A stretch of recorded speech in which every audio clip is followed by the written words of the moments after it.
How do I work on a marriage when I'm so angry at my spouse?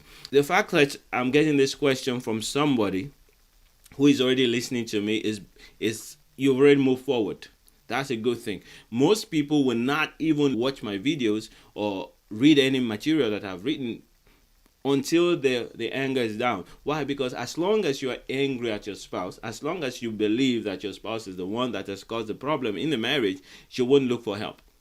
The only time you begin to look for help is when you know that you have contributed something to it, even while you're angry. So this person that is writing to me is saying this because they know that they have contributed something, but they believe that the person who contributed the most is their spouse.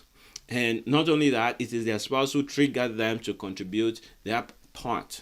And so when you're in this state, I would suggest that what you do is focus on your contribution into the problem. And as you focus on that, bring it to God. Now, when you bring it to God, He will begin to talk to you and speak with you. That's how you will begin to find that things are different.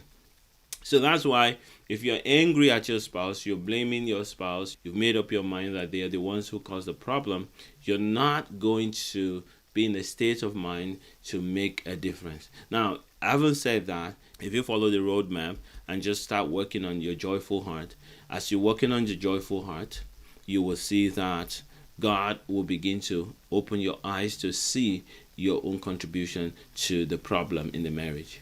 And it's true that many times one spouse contributes a lot more than the other, but every spouse contributes something.